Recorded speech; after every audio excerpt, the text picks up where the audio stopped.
Une autre séquence très sensible concerne la gestion des déchets de chantier. L'élimination des déchets devient un enjeu majeur de société. Les chantiers de construction n'échappent pas à la règle. Il convient d'intégrer cette problématique et les obligations qui lui sont attachées dans le processus des opérations. Le Code de l'environnement charge toute personne produisant ou détenant des déchets de la responsabilité de leur élimination conforme aux règles.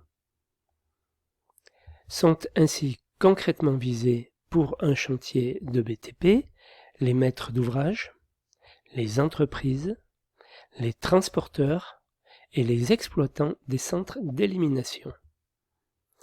Alors la typologie des déchets maintenant. Les déchets sont classés en 4 grandes catégories.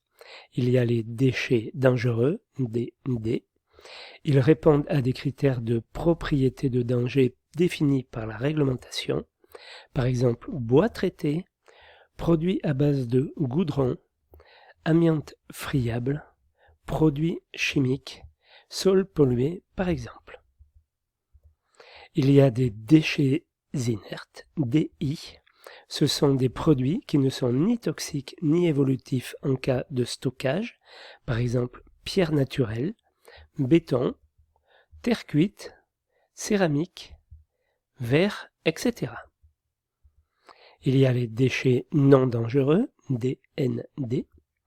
Par différence, ils ne sont ni dangereux ni inertes, par exemple bois non traité, métaux ferreux et non ferreux, fibres textiles, PVC, polyéthylène, polystyrène, etc. Les déchets d'emballage non ménagers, ils sont soumis depuis 1994 à une procédure d'élimination spécifique, par exemple palettes, films thermorétractables, carton, etc. Il faut préciser qu'un produit ou un emballage souillé par un déchet dangereux devient un déchet dangereux. Et de façon générale, qu'un produit composite associant des matériaux classés dans les catégories différentes devient un déchet de la catégorie la plus contraignante, de telle sorte que on va toujours vers le plus dangereux.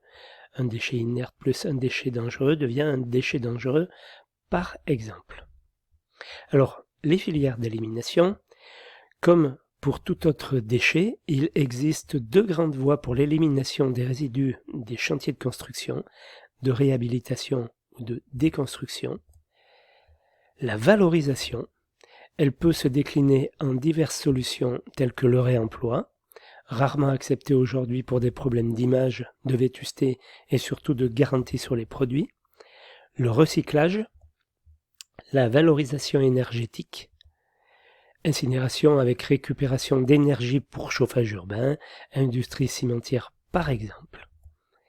Le traitement visant à réduire le caractère nocif d'un produit dangereux. Depuis 1994, les déchets d'emballage ne peuvent plus être stockés et doivent donc suivre une voie de valorisation. Donc le stockage, sinon, il se répartit en fonction des catégories de déchets. Installation de stockage de déchets dangereux, ISDD, anciennement centre d'enfouissement technique de classe 1, installation de stockage de déchets non dangereux, ISDND, anciennement centre d'enfouissement technique de classe 2, installation de stockage de déchets inertes, ISDI, anciennement centre d'enfouissement classique technique de classe 3. Les ISDD et ISDND sont régis par les autorités préfectorales au titre de la législation sur les installations classées. Les ISDI sont actuellement soumises à une autorisation municipale. Il découle de cette organisation des filières une obligation de tri des déchets de chantier. La réglementation du 1er juillet 2002 a apporté une modification fondamentale pour le traitement des déchets, dans le but de réduire les quantités de déchets stockés, d'en limiter la production à la source, d'en réduire la part polluante et nocive. On ne peut plus stocker que des déchets ultimes dont la loi du 13 juillet 92 fournit une définition évolutive. Ce sont des déchets dont on aura réduit au maximum le caractère dangereux et dont on aura valorisé la plus grande partie, dans des conditions techniques et économiques du moment. Donc le tri des déchets de chantier. Le tri amont ou le tri aval, le renforcement des textes conduit naturellement à un tri sélectif des déchets de chantier.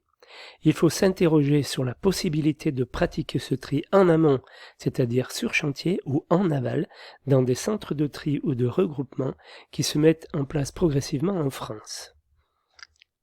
Ce choix dépend de la quantité et la nature des déchets produits par le chantier, du mode de dévolution des travaux, contractant unique ou marché à l'outil, des filières d'élimination disponibles à proximité.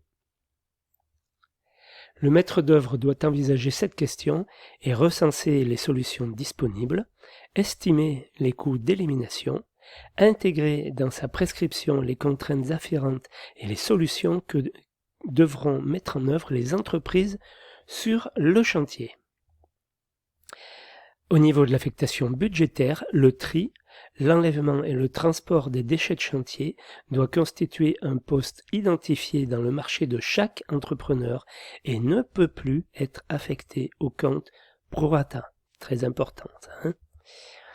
C'est ce que préconise la norme 03001, le CCAG des marchés privés, et la recommandation numéro T2 2000. 3 cas se présentent. Le chantier de construction neuve, la rémunération est établie par estimation préalable de l'entreprise. Pour les chantiers de démolition, l'entrepreneur chiffre la gestion et l'élimination des déchets à partir de diagnostics déchets, nature et quantité générée par la démolition, remis par le maître d'ouvrage, sans ce diagnostic sur la base des prix unitaires ou sur devis en cours de travaux. Pour les chantiers de réhabilitation de bâtiments existants, l'entrepreneur chiffre la gestion et l'élimination des déchets à partir d'un diagnostic déchets remis par le maître d'ouvrage comme en démolition. Réalise une estimation préalable si ce diagnostic n'est pas fourni.